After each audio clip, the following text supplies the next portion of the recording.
Hello everyone, welcome back to my channel. Story शुरू करने से पहले मैं कुछ बताना चाहती हूँ। मुझे काफ़ी लोगों ने मैसेज करके पूछा कि जान को कैसे पता चला कि जान और इबो एक दूसरे के मेट हैं। आपको याद होगा जब जान और इबो एक दूसरे से पहली बार मिले थे तो उन्होंने एक दूसरे से आई कांटेक्ट किया था। जब भी मेट पहली बार एक दूसरे से मिलते हैं और एक दूसरे की आंखों में देखते हैं तो उन दोनों को अपने आप ही पता चल जाता है कि वो एक दूसरे के मेट हैं। चलो अब कहानी शुरू करते हैं। जैसा कि पहले पार्ट में हमने देखा था कि कैसे जान दर्द से बेहोश होकर सड़क के किनारे गिर जाता है और तब रॉयल बीटा कुवन उसे उठाकर हॉस्पिटल में ले जाता है। चलो अब हम आगे का पार्ट शुरू करते हैं। डॉक्टर कहती है, चलो बताओ तुम अपने मेट से कब मिले थे। जान कहता है, क्या ये मैटर करता है। डॉक्टर जिन कहती है, हाँ, क्योंकि जब एक मेट मीटिंग करता है या ये कहें कि किसी और के साथ सेक्स करता है तो उसके अदर हाफ को इस तरह का दर्द होता है। ये सुनकर जान बिल्कुल नम हो जाता है, उसके हाथ ठंडे पड़ जाते हैं। जान कहता है, लेकिन ऐसा पेन मैंने पहले कभी फील क्यों नहीं किया, मैं तो कल ही अपने मेट से मिला हूँ। डॉक्टर जिन कहती है, क्योंकि इसके लिए तुम दोनों को पहले एक दूसरे को जानना होता है, जैसा कि एक दूसरे की आंखों में देखना और मेट बॉन्ड को ढूंढना होता है। इसके बाद अगर एक मेट चीट करता है तो तुम इस तरह का दर्द फील कर सकते हो। मेट बॉन्ड को ढूंढने के बाद तुम एक दूसरे की इंजरी के दर्द को भी फील कर सकते हो। जान पूछता है कि क्या किसी तरह से इस दर्द को रोका नहीं जा सकता। डॉक्टर जिन कहती है, हाँ, अगर तुम दोनों एक दूसरे को रिजेक्ट कर दो। जान चिल्लाकर कहता है, नो। डॉक्टर जिन कहती है, वेल, तब सिर्फ एक ही रास्ता बचता है, लेकिन वो भी तुम्हारी हेल्प नहीं कर सकता। जान पूछता है, पर क्यों। डॉक्टर जिन कहती है, ओनली किंग के पास बहुत सारी विचेस हैं, अगर वे उनमें से किसी को तुम्हारे लिए मेडिसिन बनाने को कहें तो कुछ हो सकता है, लेकिन तुम खुद जानते हो कि ऐसा कुछ नहीं हो सकता। ये सुनकर जान कुछ नहीं कहता और सारा टाइम नीचे ही देखता रहता है।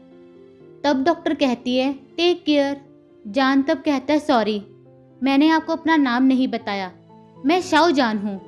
Thank you doctor Jin. Doctor कहती है, welcome Shao Jan, take care. Jan तब वहाँ से चला जाता है और सोचता है कि उसे तो इस पेन थ्योरी के बारे में कुछ पता ही नहीं था। इस समय वो बहुत हर्ट फील करता है, क्योंकि ये ना तो रिजेक्शन था ना ही एक्सेप्टिंग बॉन्ड था, तो ये है क्या।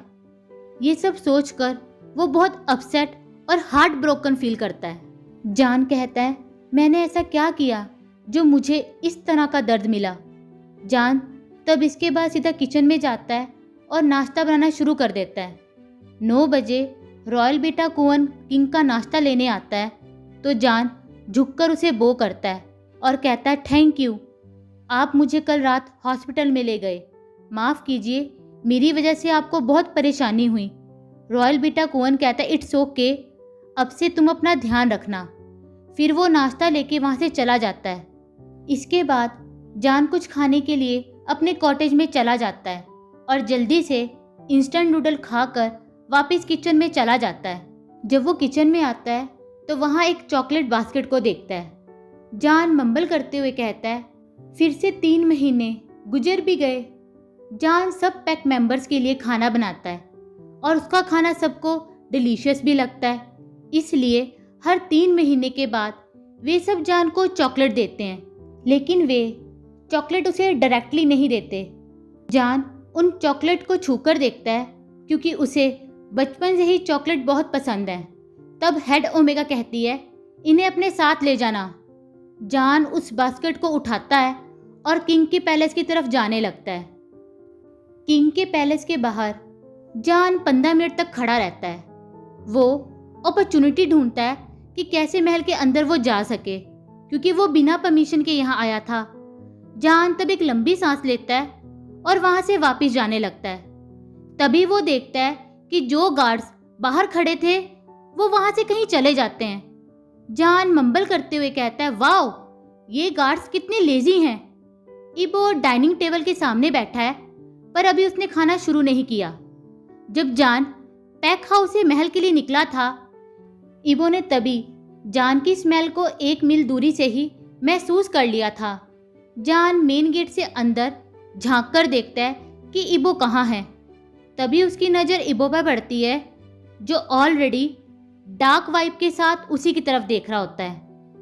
जान नर्वस होकर स्माइल करता है और अंदर आ जाता है। इबो कहता है, मैंने तो तुम्हें यहाँ आने के लिए नहीं कहा था। जान कहता है, मुझे आपसे बात करनी है। इबो कहता है, क्या मैंने तुम्हें नहीं कहा था कि अगर मैंने दोबारा तुम्हें देखा तो मैं तुम्हें मार दूंगा। जान कहता है, और मैं इतनी यंग एज में मरना नहीं चाहता, इसलिए मैं यहाँ आया हूँ। इबो अपने आईब्रोज ऊपर करता है और जान के हाथ में एक चॉकलेट बास्केट को नोटिस करता है। इबो कहता है, अच्छा तो अब तुम इससे मेरे साथ ब्राइबिंग करने आए हो। जान इरिटेट होते हुए कहता है, मैं ऐसा क्यों करूँगा, ये मेरे लिए है। मैं पिछले 8 सालों से सबके लिए कुकिंग कर रहा हूँ, इसलिए हर 3 महीने के बाद वे सब मुझे ये चॉकलेट देते हैं। इबो पूछता है, 8 सालों से, और तुमने कभी कोई ब्रेक भी नहीं लिया। ये सुनकर जान और इरिटेट होता है और समझ नहीं पाता कि इबो से क्या पूछना चाहता है। जान कहता है, नो गॉड, अब सवाल पूछना बंद करो। यहाँ तक कि ये ब्रेकफास्ट भी मैंने ही बनाया है, अब मेरी बात सुनो। तभी इबो 1 सेकंड में जान के सामने आता है और उसकी नेक को टाइटली पकड़ लेता है। उसकी आंखें गुस्से से लाल हो जाती हैं, लेकिन फिर नॉर्मल हो जाती है, क्योंकि वो अपने गुस्से को कंट्रोल करने की पूरी कोशिश करता है। जान को सांस लेने में प्रॉब्लम होनी शुरू हो जाती है, क्योंकि इबो ने उसे बड़ी जोर से नेक से पकड़ा होता है। वांगीबो ग्राउल करते हुए कहता है, डोंट फकिंग डिसरिस्पेक्ट मी। मैंने अभी तक तुमको नहीं मारा, इसका मतलब ये नहीं है कि मैं तुम्हारी डिसरिस्पेक्ट को सहन करूँगा। जान की नेक रेड होने लगती है। ऐसे लगता है जैसे वो किसी भी पल टूट सकती है। दर्द के कारण जान की आंखों में आंसू आ जाते हैं, लेकिन वो फिर भी इबो के सामने रोता नहीं। जान बड़ी मुश्किल से कहता है, मैं सिर्फ आपसे बात करने आया हूँ। इबो तब एक झटके में उसकी गर्दन को छोड़ देता है और जान तब जोर जोर से सांस लेने लगता है। इबो कहता है, क्या कहने आए हो? जान एक ही सांस में कहता है, आपने दूसरों के साथ सेक्स किया, इसके कारण मुझे दर्द हुआ। ऐसा पेन मैंने पहले कभी फील नहीं किया। मेरी मदद करो, मुझे पता है आप मेरी हेल्प कर सकते हो। मेरे लिए दवाई मंगवा दो और फिर आप जो करना चाहते हो करो। मैं बस इतनी यंग एज में मरना नहीं चाहता। इबो कहता है, तुम्हें तो मेरी औरतों से कोई प्रॉब्लम नहीं होनी चाहिए। जान पूछता है, क्या आप डिक्लेयर करते हैं कि मैं आपका मेट हूँ और मुझे एक्सेप्ट करते हो? इबो चिल्ला कर कहता है, never, you are fucking boy. इससे जान अपने कान बंद कर लेता है और इबो की तरफ और इरिटेट होकर देखता है। जान कहता है, इसीलिए मैं आपसे मेडिसिन मांग रहा हूँ। मैं 1086 साल ओल्ड नहीं हूँ, ओल्ड। मैं एक यंग बॉय हूँ, इसलिए मुझे दवाई की ज़रूरत है। जान बार बार ओल्ड शब्द पर बहुत ज़्यादा जोर देता है।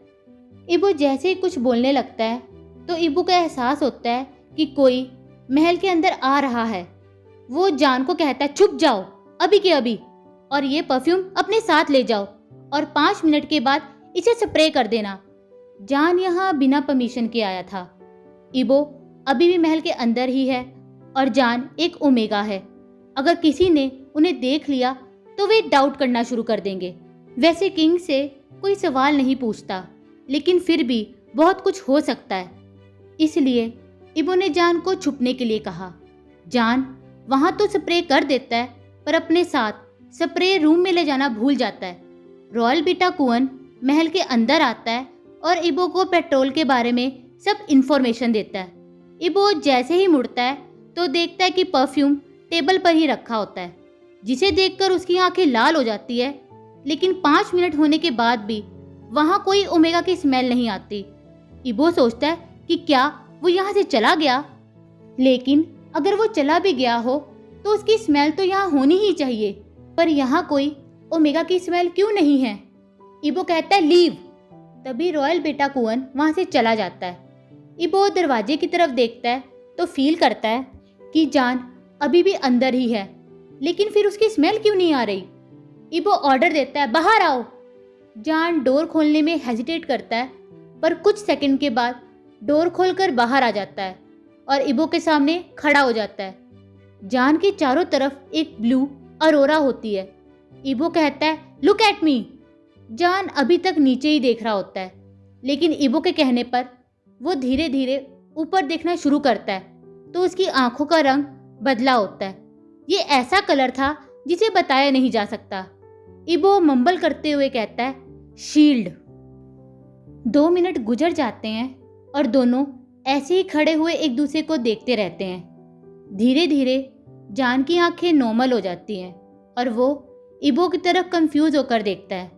फाइनली इबो पूछता है, तुम्हारे पास शील्ड है? जान कंफ्यूज होकर कहता है, हाँ, पर क्यों? इबो कहता है, शील्ड पावर सिर्फ उनके पास। वो इतना कहकर रुक जाता है और लंबी सांस लेकर जान की तरफ देखता है। जान समझ जाता है कि इबो क्या कहने की कोशिश कर रहा है, लेकिन इबो वो शब्द को बोल क्यों नहीं रहा है। ये बात जान को समझ नहीं आती और वो और कंफ्यूज हो जाता है। जान कहता है, वैम्पायर्स के पास शील्ड पावर होती है। आप ये कहने की कोशिश कर रहे हैं ना, तो आप ये वर्ड बोल क्यों नहीं रहे हैं? इबो तभी अपनी आंखें नीचे कर लेता है, क्योंकि ये वर्ड सुनकर इबो का गुस्सा और बढ़ता जा रहा था। इबो अपनी आंखें बंद करके अपने गुस्से को कंट्रोल करता है और फिर आंखें खोलकर जान की तरफ देखता है। जान कहता है, मैं वैम्पायर नहीं हूँ। आपको ऑलरेडी ये पता है, क्योंकि मेरी स्मेल। जान अपनी स्मेल के बारे में बात करते हुए हेजिटेट करता है, क्योंकि लास्ट टाइम इबो ने कहा था कि उसकी स्मेल बहुत गंदी है। इबो जान की तरफ देखता है जैसे वो उसे एक्सप्लेनेशन मांग रहा हो। जान कहता है, मेरी मॉम एक ओमेगा थी, लेकिन उनके पास कोई वुल्फ नहीं थी। मेरे फादर एक वैम्पायर थे, उनकी उम्र 90 साल थी, इसलिए उनके पास शील्ड पावर थी। इसलिए मेरे पास भी शील्ड पावर है, लेकिन मैं वैम्पायर की तरह तेज नहीं दौड़ सकता। मैं उन दोनों का मिक्स हूँ। जब मैं 15 साल का था तब उन दोनों को रूस ने मार दिया था। आई होप अब आपको समझ आ गया हो कि मेरे फादर एक वैम्प। जान इतना ही बोल पाता है कि इबो उसे ग्राउल करके चुप करा देता है। ये सुनकर जान फिर से अपने कान बंद कर लेता है। इबो को गुस्सा आता रहता है, क्योंकि जान बार बार वैम्पायर वर्ड उसके सामने बोलता रहता है। वांगिबो चिल्लाकर कहता है, गेट आउट। जान कहता है, फॉर गॉड सेक, चिल्लाना बंद करो, मेरे कान फिर से दर्द करने लगे हैं। इबो काम होकर कहता है, तुम मुझे गुस्सा दिला रहे हो।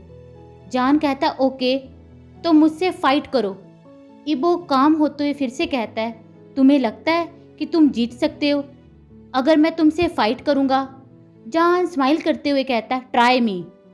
अब इबो को गुस्सा आने लगता है और वो कहता है, तुम मुझे चैलेंज कर रहे हो? जान कहता है, मैं चैलेंज नहीं कर रहा, बस ऐसे ही बोल रहा हूँ। तभी जान की आंखों का रंग ब्लू हो जाता है।